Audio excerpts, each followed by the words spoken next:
الحمد لله نحمده ونستعينه ونستغفره ونؤمن به ونتوكل عليه ونعوذ بالله من شرور أنفسنا ومن سيئات أعمالنا من يهده الله فلا مضل له ومن يضلله فلا هادي له ونشهد أن لا إله إلا الله وحده لا شريك له ونشهد أن سيدنا ومولانا محمدا عبده ورسوله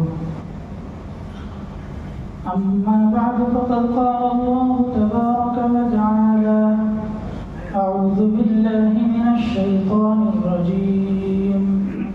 بسم الله الرحمن الرحيم من المؤمنين رجال صدقوا ما عاهدوا الله عليه فمنهم من قضى نحبه ومنهم من ينتظر صدق الله العظيم. حضرات گرامی، دوستوں اور بزرگوں، اللہ رب العزت نے اس ملک کو یہ خصوصیت بخشی ہے کہ جب آدم علیہ السلام کو جنت سے دنیا میں بھیجنے کا فیصلہ کیا تو اس کے لیے اسی ملک کا انتخاب عمل میں آیا. گویا پوری دنیا میں سب سے بنیادی اور سب سے مرکزی جگہ جس کے لیے ایک اولو العزم پیغمبر کو دنیا میں بھیجا گیا تو اس کے لیے جس ملک کا انتخاب عمل میں آیا وہ اسی ملک کا حصہ تھا. اس اعتبار سے اس ملک کی اہمیت اور فضیلت بڑھ جاتی ہے اور اللہ کے رسول صلی اللہ علیہ وسلم کو کبھی یہ ارشاد فرماتے ہوئے سنا گیا کہ مجھے ہندوستان سے علم کی خوشبو آتی ہے. کبھی یہ فرماتے ہوئے سنا گیا کہ مجھے اس ملک سے محبت کی خوشبو آتی ہے. یہ ملک جس میں ہم اور آپ جی رہے ہیں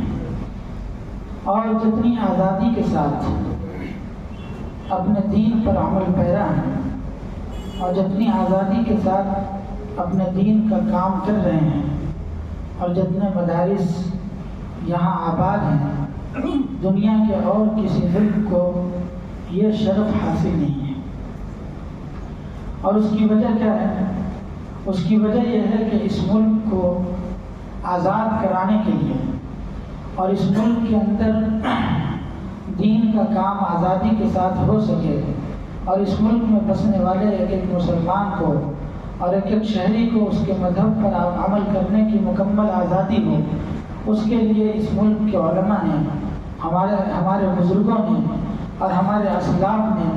بڑی بڑی قربانیاں پیش کی ہیں. سن 1601 میں سب سے پہلے اس ملک کے اندر انگریز کی آمد ہوئی. اس وقت یہاں کا جو حکمران اور بادشاہ تھا اس کا نام تھا احمد شاہ ابدالی. تو انگریز یہاں آ کر کے احمد شاہ ابدالی سے ملاقات کی اور اس کے سامنے یہ بات رکھی کہ ہم اس ملک کو ترقی دینا چاہتے ہیں، اس ملک کو آگے بڑھانا چاہتے ہیں. اس لیے جو ہے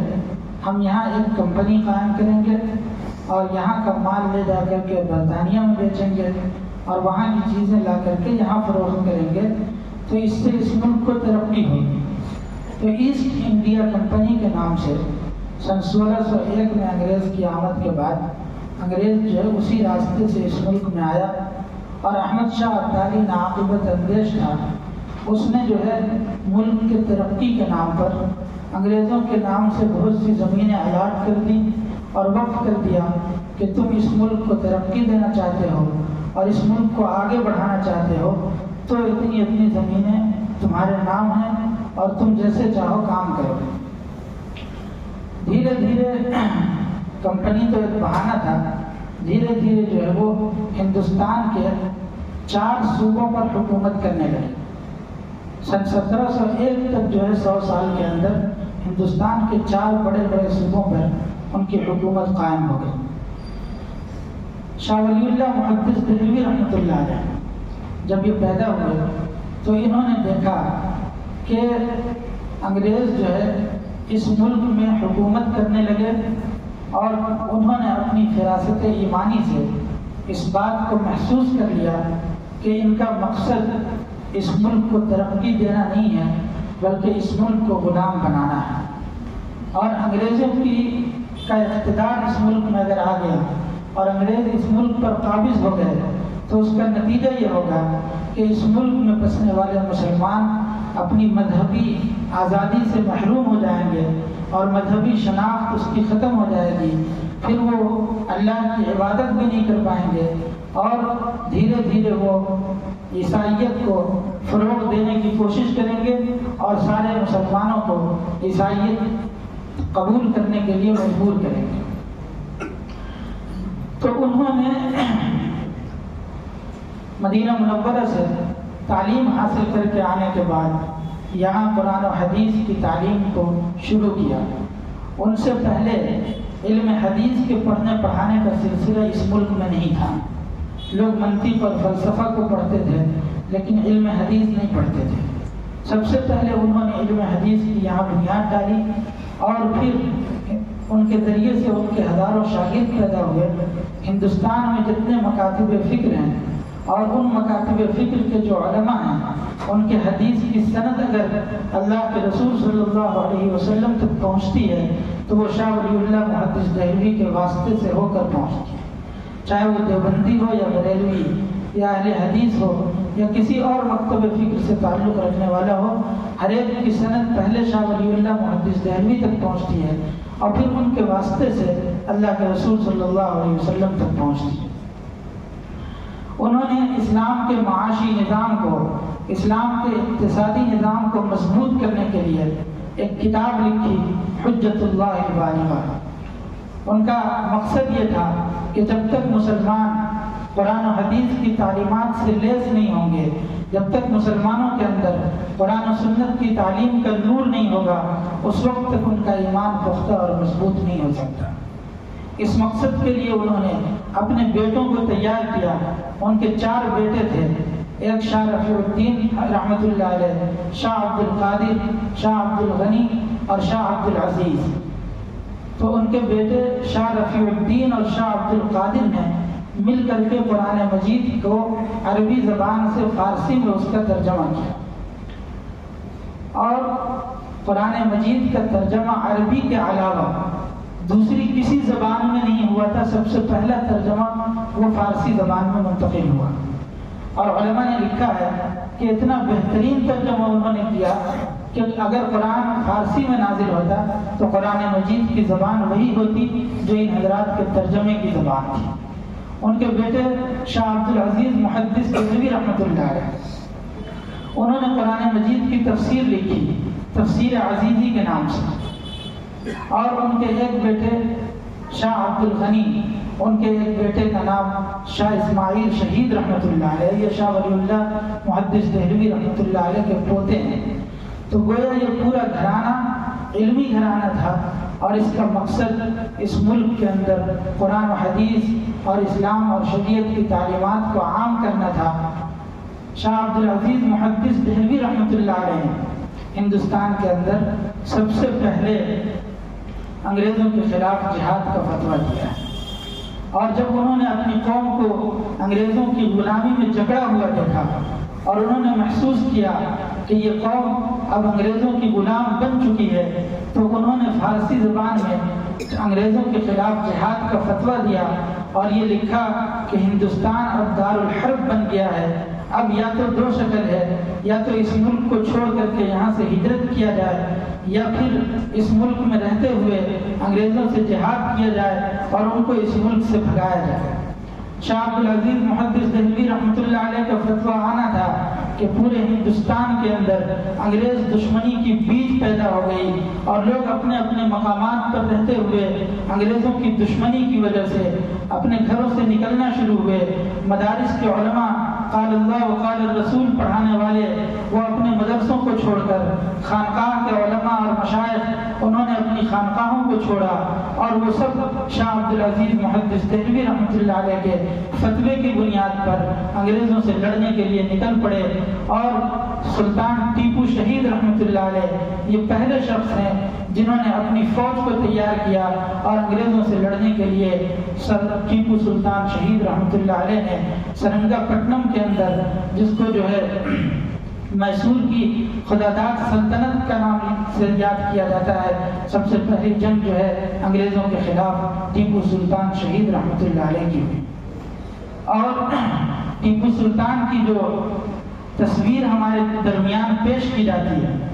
کہ ان کے چہرے پر داڑھی نہیں تھی، یہ غلط تصویر پیش کی جاتی ہے۔ یہ در حقیقت امت کے اندر سے اور امت کو علماء سے، اہل اللہ سے اور مشائخ سے کاٹنے کی ایک کوشش ہے کہ لوگ یہ نہ سمجھے کہ ٹیپو سلطان ایک مجاہد اور درویش آدمی تھا، ایک صاحب علم آدمی تھا، اہل اللہ سے محبت کرنے والا آدمی تھا، اس لیے ان کی داڑھی سے ہٹا کر کے ان کی تصویر پیش کی گئی۔ حالانکہ حضرت مولانا حسین احمد مدنی رحمۃ اللہ علیہ نے اپنے مکتوبات میں لکھا ہے کہ ٹیپو سلطان کوئی معمولی آدمی نہیں تھا، بلکہ وہ اپنے وقت کا قطب تھا اور صاحب نسبت بزرگ تھا۔ جب ٹیپو سلطان نے میسور کے اندر جامع مسجد کی بنیاد رکھی تو انہوں نے یہ شرط رکھی تھی کہ اس مسجد کی پہلی امامت وہ شخص کرے گا جو صاحب ترتیب ہوگا۔ لوگ جانتے ہیں، علماء کو پتہ ہے کہ صاحب ترتیب اس شخص کو کہا جاتا ہے کہ بالغ ہونے کے بعد سے لے کر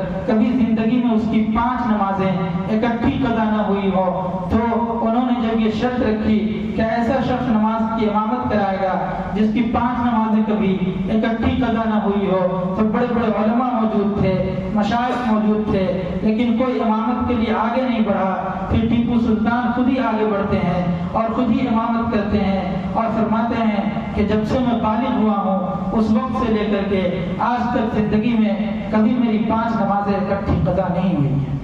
اتنے بڑے ولی تھے، لیکن انہوں نے جو انگریزوں سے مقابلہ کیا تو انگریز ان کا ایک ٹیپو سلطان کا ایک وزیر تھا، میر جعفر اس کا نام تھا، اس نے جو ہے میر صادق نام تھا، اس نے انگریزوں کی غلامی اختیار کر لی اور 900 مربع میل کی خاطر ان کے ساتھ غداری کی اور انگریزوں کے ہاتھ سے دکھ گیا اور نتیجہ یہ ہوا کہ ٹیپو سلطان کی شہادت ہو گئی۔ یہ عجیب بات ہے مسلمانوں کے اندر اور مسلمانوں کی تاریخ کا یہ بہت بڑا المناک باب ہے کہ مسلم قوم کو جب بھی کوئی نقصان پہنچا ہے تو وہ باہر والوں سے نہیں پہنچا، وہ ان کے اپنے اندر کے لوگوں سے پہنچا ہے، اور مسلمانوں کو نقصان مسلمانوں کے ذریعے سے پہنچا ہے۔ حضرت مولانا یوسف صاحب رحمۃ اللہ علیہ فرمایا کرتے تھے کہ مسلمانوں کی کھیتی کو غیر آ کے نہیں کاٹتے بلکہ اپنے کاٹتے ہیں، پھر کٹی کٹائی کھیتی کو غیر آ کر کے کاٹتے ہیں۔ تو یہ میر صادق کی غداری کی وجہ سے ٹیپو سلطان کو شہادت کا جام نوش کرنا پڑا، اور اللہ تعالیٰ نے ان کو ایسی ہمت اور ایسی جرأت اور ایسا روب اور ایسا دبدبہ دیا تھا کہ شہادت کے بعد 3 دن تک کسی انگریز کو ہمت نہیں ہو رہی تھی کہ وہ ان کے لاش کے پاس تک آ کر کے کھڑا ہو سکے۔ 3 دن تک ان کی لاش اسی حالت میں پڑی رہی، اور 3 دن کے بعد ایک انگریز ان کی لاش کے پاس آ کر کے کہتا ہے کہ آج سے ہندوستان ہمارا ہے۔ جب تک وہ زندہ تھے اس وقت تک کسی کی ہمت نہیں ہو رہی تھی کہ وہ ہندوستان کو اپنا ملک کہہ سکے۔ جیسے ان کی شہادت ہوئی ان کے دل و دماغ میں یہ بات بیٹھ گئی کہ اب ہندوستان پر قبضہ کرنے سے ہمیں کوئی نہیں روک سکتا، اور ان کا وہ تاریخی جملہ مشہور ہے کہ شیر کی گیدڑ کی 100 سال کی زندگی سے شیر کی 1 دن کی زندگی بہتر ہوتی ہے۔ اس کے بعد میدان میں آئے نواب سراج الدولہ، اور انہوں نے پلاسی کے میدان میں جنگ لڑی انگریزوں کے خلاف، لیکن یہاں بھی میر جعفر کی غداری کی وجہ سے نواب سراج الدولہ کو بھی جام شہادت نوش کرنا پڑا اور وہ جنگ بھی مسلمان شکست کھا گئے۔ تو جنگ آزادی جو ہے اس کی شروعات ابھی نہیں 1857 سے نہیں، اس سے پہلے سے ہوئی ہے، لیکن ہم اپنی تاریخ کو نہیں پڑھتے، ہم نے اپنی تاریخ کو فراموش کر دیا ہے۔ اس کے بعد ایک بزرگ تھے رائے بریلی کے، جہاں کہ حضرت مولانا علی میاں ندوی رحمۃ اللہ علیہ تھے، سید احمد شہید رحمۃ اللہ علیہ ان کا نام تھا۔ انہوں نے مولانا عبدالعزیز محدث دہلوی رحمۃ اللہ علیہ کے پاس جا کر کے علم حدیث پڑھنا شروع کیا۔ یہ وہی شاہ عبدالعزیز محدث دہلوی ہیں جو شاہ ولی اللہ محدث دہلوی کے بیٹے ہیں، اور انہوں نے انگریزوں کے خلاف جہاد کا فتویٰ دیا تھا۔ ان سے تعلیم حاصل کرنے کی روشنی میں انہوں نے انگریز دشمنی کو اپنے دل و دماغ کے اندر پیوست کر لیا، اور سید احمد شہید رحمۃ اللہ علیہ ایک دن مطالعہ کر رہے تھے، کتابوں کو پڑھ رہے تھے، تو استاد کے پاس جا کر کے کہتے ہیں کہ حضرت میں جب کتاب کا مطالعہ کرتا ہوں تو مجھے کتاب کے حروف نظر نہیں آتے اور کتاب میں کچھ لکھا ہوا نظر نہیں آتا۔ تو ان کے استاد شاہ عبدالعزیز محدث دہلوی رحمۃ اللہ علیہ نے یہ فرمایا تھا کہ میرے عزیز شاگرد، تمہیں کتاب کے حروف اس لیے نظر نہیں آ رہے کہ تمہیں اللہ تعالیٰ ظاہری علم سے بے نیاز کر کے اپنے خزانے سے ایک خاص علم عطا فرمائے گا،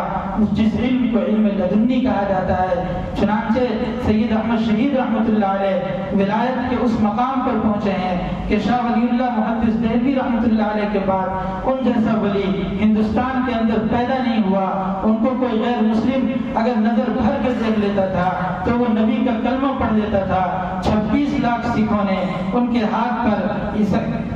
حضور کا کلمہ پڑھا اور اسلام قبول کیا۔ سید احمد شہید رحمۃ اللہ علیہ کی خدمت میں شاہ اسماعیل شہید رحمۃ اللہ علیہ کو ان کے چچا شاہ عبدالعزیز محدث دہلوی نے بھیجا کہ جاؤ اور تم سید احمد شہید کے ساتھ مل کر کے انگریزوں کے خلاف جہاد کرو۔ انگریز کی پشت پناہی کرنے والے سکھ تھے اور سکھوں کی حکومت پنجاب پر تھی۔ راجہ رنجیت سنگھ کے نام سے ایک شخص جو ہے وہ پنجاب کے اوپر قبضہ کر لیا، وہاں کی مساجد کو استبل بنا دیا اور اس میں گھوڑے باندھنے لگے، اور گھوڑے مسجدوں میں پیشاب کرتے، عورتوں کی عزتیں محفوظ نہیں تھی، ان کی عصمت دری کیا کرتا تھا۔ سید احمد شہید رحمۃ اللہ علیہ اپنے مریدین کو لے کر کے، اپنے شاگردوں کو لے کر کے، اور شاہ اسماعیل شہید رحمۃ اللہ علیہ راجہ رنجیت سنگھ کے خلاف لڑائی کے لیے جاتے ہیں، اور علاقوں کے علاقے فتح کرتے ہوئے جب آگے پہنچتے ہیں تو ایک مقام پر آ کر کے رنجیت سنگھ کا قاصد آتا ہے اور سید احمد شہید رحمۃ اللہ علیہ کو یہ کہتا ہے کہ جتنے علاقے آپ نے فتح کر لیے ہیں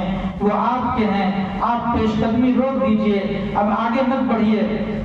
آگے ہم اپنی حکومت کریں گے، اور جن علاقوں کو آپ نے فتح کر لیا وہاں آپ کی حکومت ہوگی۔ سید احمد شہید رحمۃ اللہ علیہ نے راجہ رنجیت سنگھ کو جو جواب بھیجا تھا وہ جواب یہ تھا کہ میں حکومت کے لیے، میں اقتدار کے لیے حملہ کرنے کے لیے نہیں آیا ہوں، میں تو مسلمانوں کو ظلم سے بچانے کے لیے آیا ہوں، میں تو عورتوں کی عزت و عصمت کی حفاظت کے لیے آیا ہوں، مساجد کو جو تم نے استبل بنا دیے ہیں مساجد کے تحفظ کے لیے آیا ہوں، جب تک تیرا ظلم باقی رہے گا میں پیش قدمی کرتا رہوں گا، میری جان تو جا سکتی ہے لیکن میں پیچھے نہیں ہٹ سکتا۔ سید احمد شہید رحمۃ اللہ علیہ اور شاہ اسماعیل شہید یہ دونوں حضرات بالا کوٹ کی پہاڑیوں پر پہنچتے ہیں، لیکن بدقسمتی سے یہاں بھی اپنوں کی غداری کی وجہ سے سید احمد شہید رحمۃ اللہ علیہ جب تہجد کی نماز پڑھ رہے ہوتے ہیں، حالت سجدے میں جاتے ہیں تو ایک دشمن آتا ہے اور ان کی گردن کاٹ کر کے الگ کر دیتا ہے۔ دریائے راوی کے بہت مشہور دریا ہے، دریا کے ایک کنارے ان کا سر دفن ہے، دوسرے کنارے پر ان کا دھڑ دفن ہے، اور اس طریقے سے وہ اپنی جان کی قربانی پیش کر دیتے ہیں لیکن پیچھے نہیں ہٹتے۔ شاہ اسماعیل شہید رحمۃ اللہ علیہ نے انگریزوں سے مقابلہ کیا اور ایک سکھ نے حضور صلی اللہ علیہ وسلم کی شان میں گستاخی کی، تو انہوں نے یہ کہا کہ میں قسم کھاتا ہوں کہ اس وقت تک نہیں مروں گا جب تک تیری گردن نہ اڑا دوں، چونکہ انہوں نے یہ زبان سے کہہ دیا تھا، اور پھر ایک انگریز نے ان کی گردن اڑا دی اور ان کا سر کٹ کر کے الگ ہو گیا۔ مگر حدیث پاک کے اندر آتا ہے رب اشعث اغر، بہت سے ایسے لوگ جو پراگندہ حال اور پراگندہ بال ہوتے ہیں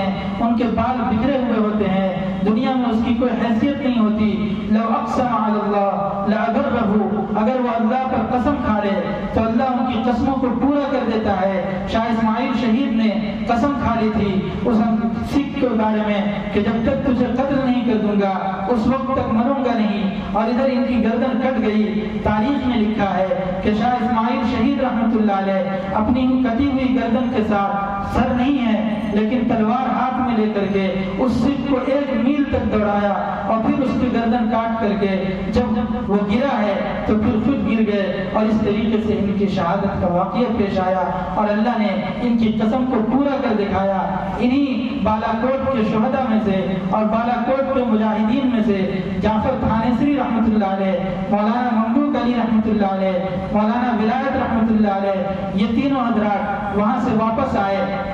اور انگریز دشمنی کی جو بیج ان کے دلوں میں پیدا ہوئی تھی اپنے پیر سید احمد شہید رحمۃ اللہ علیہ کی صحبت کے نتیجے میں، تو ان حضرات نے آ کر کے 1856 میں دہلی کے اندر تمام مکاتب فکر کے علماء کو جمع کیا، اور جمع کرنے کے بعد ایک مشورہ کیا کہ دھیرے دھیرے انگریزوں کی حکومت اس ملک میں پھیلتی چلی جا رہی ہے اور آگے بڑھتے چلے جا رہے ہیں، اور وہ دن دور نہیں جو وہ پورے طور پر اس ملک پر قابض ہو جائیں گے، تو ہمیں کیا کرنا چاہیے؟ ہجرت کر کے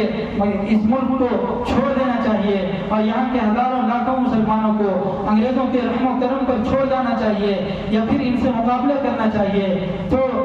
اس میں جو ہے ایک شخص نے یہ کہا کہ ہماری تعداد ان کے مقابلے میں کم ہے۔ اس وقت مولانا قاسم نانوتوی رحمۃ اللہ علیہ نے ایک تاریخی جملہ ارشاد فرمایا تھا کہ ہماری تعداد بدر کے مجاہدین سے بھی کم ہے، وہ 313 تھے، پھر بھی انہوں نے دشمن کی تعداد کو نہیں دیکھا اور ان سے مقابلے کے لیے نکل کھڑے ہوئے۔ تو اس جملے کی وجہ سے ان کے اندر ایمان کی تازگی بڑھ گئی اور جوش جہاد پیدا ہو گیا، اور پھر ایک عزم لے کر کے اٹھے کہ اب چاہے جو ہو جائے اس ملک سے انگریزوں کو بھگانا ہے۔ چنانچہ 1857 کے اندر 2 محاذ قائم ہوئے انگریزوں کے خلاف، ایک امبالہ کے اندر اور ایک شاملی کے اندر۔ امبالہ کے اندر جو محاذ قائم ہوا اس کی قیادت جعفر تھانیسری رحمۃ اللہ علیہ کی ہوئی، اور اسی میں حضرت حافظ ضامن شہید رحمۃ اللہ علیہ وہ شہید ہوتے ہیں، اور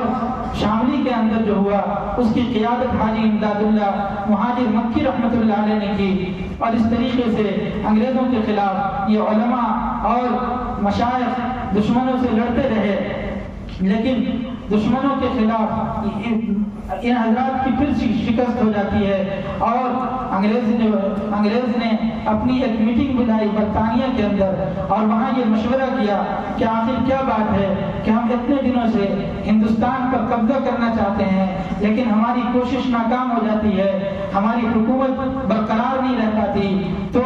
ایک انگریز کا مشیر تھا، مسلمان تھا، ڈاکٹر تھا، اس نے انگریزوں کو یہ مشورہ دیا کہ مسلمانوں نے اس ملک کے اندر آزادی کی جنگ لڑی ہے، اور ہندوستانی مسلمانوں کے اندر جب تک 2 چیزیں باقی رہیں گی اس وقت تک تم ہندوستان پر قبضہ نہیں کر سکتے۔ ایک تو یہ کہ ہندوستانی مسلمانوں کا تعلق علماء سے قائم ہے، جب تک یہ علماء سے جڑے رہیں گے اس وقت تک ان کے اندر جذبہ جہاد باقی رہے گا، اور دوسری چیز یہ ہے کہ ان کا رشتہ قرآن کے ساتھ مضبوط ہے، اگر قرآن سے ان کے رشتے کو کاٹ دیا جائے تو ان حضرات کے اندر سے وہ جذبہ ختم ہو جائے گا، وہ جوش و خروش ختم ہو جائے گا۔ چنانچہ اس پر عمل کرنے کے لیے ان حضرات نے کوشش کی، اور پھر 3 لاکھ قرآن مجید کے نسخوں کو جمع کیا، اور 3 لاکھ قرآن مجید کے نسخے کو انگریزوں نے جلا دیا، اور پھر اس کے بعد علماء کو ختم کرنے کے لیے انہوں نے علماء کو قتل کرنا شروع کیا، اور جو لوگ علماء کے لباس میں ہوتے تھے ان کو بھی ختم کرنا شروع کیا۔ 1854 سے لے کر کے 1864 سے لے کر کے 1867 تک ہندوستان کی تاریخ میں یہ بہت المناک اور بہت دردناک تاریخ ہے۔ 14,000 علماء کو شہید کیا گیا، اور انگریز مورخ لکھتا ہے کہ دلی کی چاندنی چوک سے لے کر خیبر کے درخت تک کوئی ایسا درخت نہیں تھا جس پر علماء کی گردنیں نہ لٹکی ہوئی ہو۔ انگریز مورخ لکھتا ہے کہ میں ایک مسجد کے اندر گیا اور میں اپنے خیمے میں داخل ہوا تو مجھے لاشوں کی بدبو آ رہی تھی۔ جب میں ان کے پیچھے گیا تو میں نے دیکھا کہ انگریزوں نے 40 علماء کو لے کے لباس کو اتار کر کے ان کو بوریوں میں بھر دیا ہوا ہے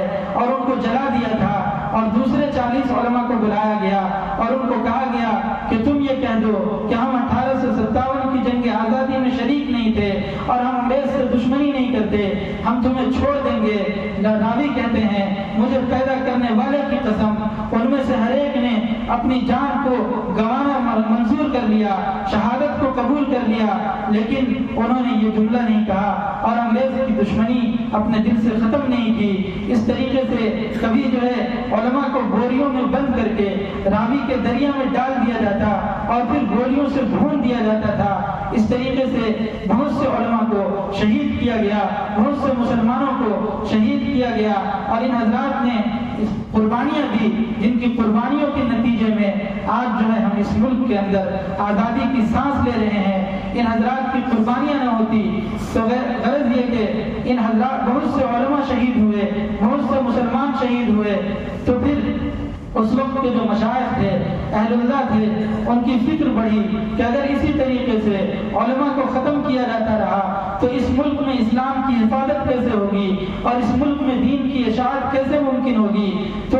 پھر ان کی فکر مندی کے نتیجے میں، ان کے آہ سحرخیزی کے نتیجے میں، ان کی دعاؤں کے نتیجے میں اللہ تعالیٰ نے اس وقت کے مشائخ کے دل میں یہ بات ڈالی کہ ایک مدرسے کا قیام کیا جائے جہاں جس کا مقصد دین اسلام کو پڑھانا ہو، اور اس کا مقصد یہ ہو کہ اس کے ذریعے سے ایسے افراد تیار کیے جائے جو انگریز دشمنی کے اندر آگے بڑھے ہوئے ہوں اور انگریزوں کو اس ملک سے بھگانے کا حوصلہ رکھتے ہوں۔ چنانچہ ان حضرات کے دعاؤں کے نتیجے میں دارالعلوم دیوبند کا قیام عمل میں آیا، اور دارالعلوم دیوبند ایک تحریک کے ذریعے سے پورے ملک میں مدارس کا ایک سلسلہ شروع ہوا جو آج تک قائم ہے۔ دارالعلوم دیوبند کے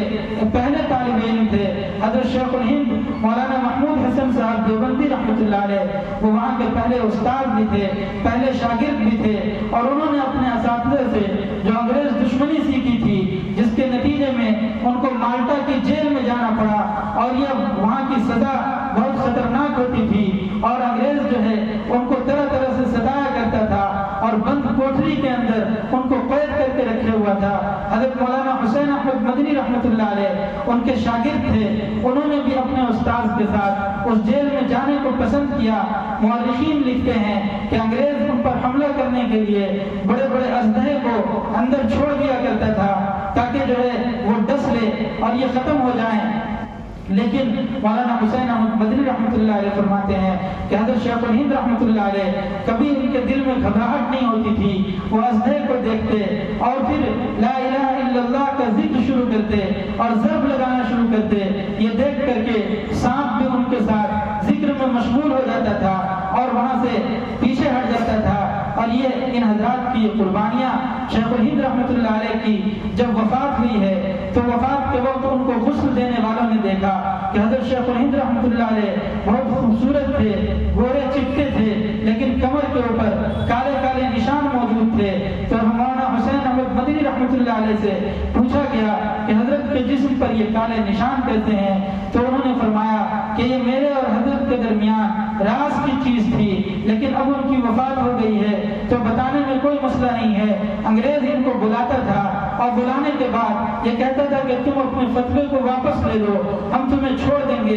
لیکن یہ نہیں مانتے تھے تو آگ کے انگارے کے اوپر ان کو لٹا دیا جاتا تھا اور ان کے پسینے سے وہ آگ کا انگارہ گھستا تھا۔ ایک دن ہم لوگوں نے کہا کہ حضرت امام محمد رحمۃ اللہ علیہ نے کتاب الحیل کے نام سے کتاب لکھی ہے، آپ کوئی بہانہ بنا لیجئے، کوئی ایسا عذر کر دیجئے جس کی وجہ سے ان کی تکلیف سے بچ سکیں۔ وہ فوراً غصے سے لال پیلے ہو گئے اور کہنے لگے کہ میں روحانی بیٹا ہوں حضرت بلال کا، میں روحانی بیٹا ہوں حضرت خباب کا، کہ دین کے خاطر، دین کی قربانیوں کے لیے ان کے جسم سے خون بہتے تھے، پسینے بہتے تھے، تپتے ہوئے انگارے پر لٹا دیا جاتا تھا، مگر انہوں نے استقامت کا مظاہرہ کیا۔ میں کیا جواب دوں گا ان حضرات کو اگر میں انگریزوں سے پیچھے ہٹ گیا؟ اس طریقے سے ان حضرات کی قربانیاں تھی جس کے نتیجے میں یہ ملک جو ہے آزاد ہوا۔ حضرت مولانا ابوالکلام آزاد رحمۃ اللہ علیہ ان کی بھی بڑی قربانیاں تھی۔ یہ جیل کے اندر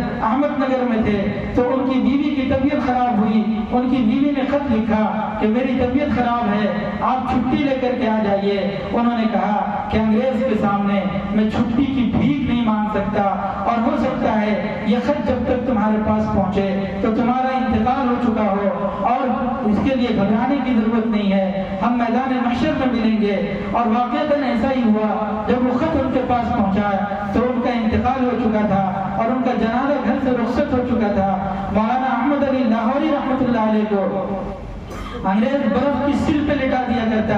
اور پوچھتا تھا کہ احمد علی کیسا محسوس کر رہے ہو؟ وہ فرمایا کرتے تھے کہ جسم تو ٹھنڈا ہو گیا ہے لیکن ایمان پہلے سے زیادہ گرم ہو گیا ہے۔ مولانا ابوالکلام آزاد کو انگریزوں نے خالد دین حال کے اندر یہ پوچھا،